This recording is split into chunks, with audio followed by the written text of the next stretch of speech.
el otro gran misterio que rodea a Michael Jackson es su muerte. Ya. ¿Qué fue? Tengo aquí anotaciones que fui haciendo en el tren viniendo para Madrid. Sí, bueno, si hay algo más que... No. Es que, claro... Bueno, ya lo has ido haciendo. Dijiste lo de la muerte y pasé de página. Muerte.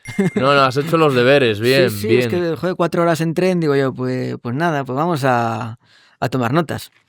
Vale, lo de la muerte de Michael, tío. Fíjate, a mí, yo toda mi vida he pensado en la muerte de Michael como un homicidio involuntario, como lo que fue pero nunca quise ver más allá nunca quise buscar conspiraciones, tío. Pensé, bueno, pues Michael tomaba unas sustancias para dormir y el médico se pasó de la mano y murió. Pero cuanto más busco información sobre este caso, tío... Peor te huele. Fua, tío. Hay cosas muy turbias, tío. Y cosas muy turbias. A ver. En primer lugar, Murray, el médico, no estaba contratado por Michael, estaba contratado por la promotora, por AEG Live, la promotora de la gira This Is It, ¿no? Lo contratan. AEG hace una póliza de seguros, expresamente, por si a Michael le pasa algo, una póliza de seguros muy beneficiosa para ellos, ¿no? Vale.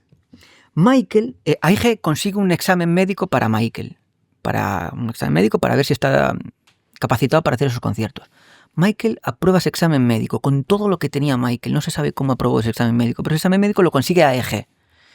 Michael tenía un adenoma tubular en el colon, tenía una inflamación crónica en los pulmones, tenía, aparte del lupus, el vitíligo, tenía la herida de la cabeza, pesaba 50 y pocos kilos, no acababa un ensayo. Artritis reumatoide. Tenía 3 enfermedades autoinmunes, que era el lupus, el vitíligo y la artrosis reumatoide.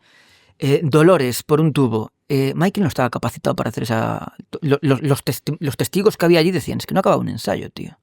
No podía cantar bien, cantaba un poquito y luego no podía cantar más. Vale, seguimos. Michael, durante los ensayos, seguía pidiendo... O sea, le hicieron un adelanto a Michael de dinero, ¿no? Para que durante la época de los ensayos, pues, viviese bien, tal. Michael seguía pidiendo dinero. Pedía dinero, adelantos. Dineros.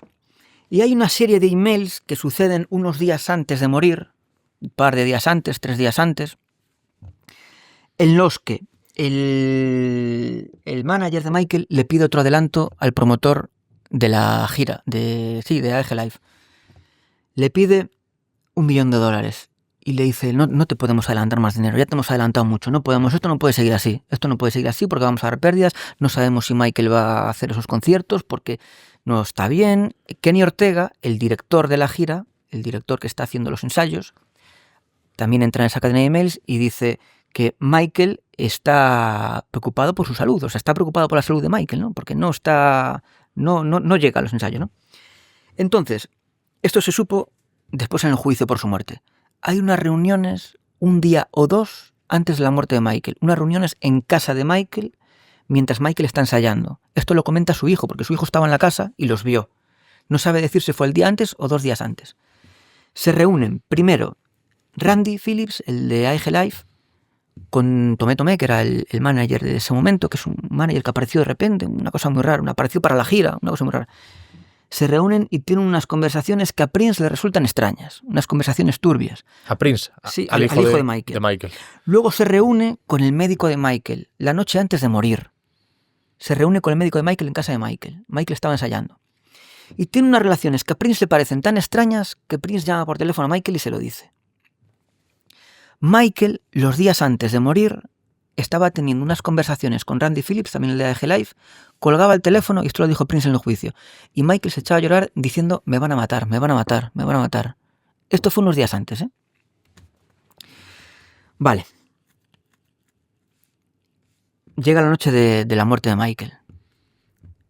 Michael desde hace un par de meses era adicto al Propofol para dormir, que es anestesia general. Se lo proporciona el doctor Conrad Murray sin ningún tipo de monitorización, ni de utensilios apropiados, ni de sistemas de seguridad, médicos, nada, no hay la habitación, nada más que las jeringas, el médico y él, nada más, y medicinas, nada más. O sea, algo que en un hospital sería totalmente inviable. O sea, un médico nunca jamás haría eso, ¿no? Vale. O sea, para que durmiese, Sí, Michael tenía... lo anestesiaban. Sí, y por el día le daban Demerol. O sea, Michael estaba... Era adicto, tío. Pero es que lo mantenía adicto. O sea, un médico nunca haría eso, meterle a un paciente anestesia general. Y muchísimo menos sin monitorizar. Y muchísimo menos en esas condiciones, en una habitación, en la cama, así a pelo totalmente. Imposible, o sea... Pero ¿qué pasa? Michael no le estaba pagando, le estaba pagando a IG Life, que había contratado a ese médico para garantizar la salud de Michael, en principio. Vale, esa noche le mete lorazepam, midazolam, diazepam, lidocadina, efridina, efineprina o algo así, y propofol finalmente. O sea, un médico nunca... Epinefrina, te he dicho. Yo tengo aquí, es que lo tengo mal escrito, yo no entiendo tampoco mucho de estos conceptos, ¿eh? Un médico nunca le metería tantos sedantes a una persona si luego le va a meter propofol, porque lo matas. Lo matas, tío. O sea, es que no tiene puto sentido, ¿no? Vale. Le mete todo eso y sin monitorizarlo ni nada, se va al baño el médico a hablar por teléfono media hora. Habla con una chica, habla con no sé qué, hace varias llamadas. Cuando vuelve, Michael ya está en parada cardiorrespiratoria. Evidentemente, después de haberle metido todo eso, al meterle en anestesia general, lo matas. Es un cóctel explosivo. Vale. Le hace el masaje... Pero esto era la primera vez que le daba este cóctel. No, el cóctel no lo sé. Sé que el propofol ya se lo venía dando varias veces antes. Uh-huh. Le hace el masaje, la reanimación encima de la cama, cuando tienes que hacerlo en una superficie plana, dura, resistente, ¿no? Llama al hijo de Michael que está abajo para que suba y lo vea cómo lo reanima. El hijo de Michael viendo cómo el médico lo reanima al padre. Vale, llama al de seguridad de la casa. El de seguridad viene. No llaman a emergencias hasta casi 2 horas después.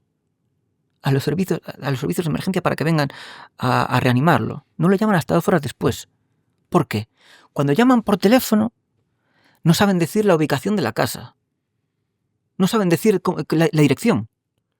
O sea, de locos. Pero allí estaba Prince. Sí, allí estaba pero Prince. Me sorprende que Prince no coja él y llame. Prince era un niño. Ah, vale. ¿Cuántos años tenía en ese momento? Claro, no 10 sabe. años. Vale. Nació en el 96, creo.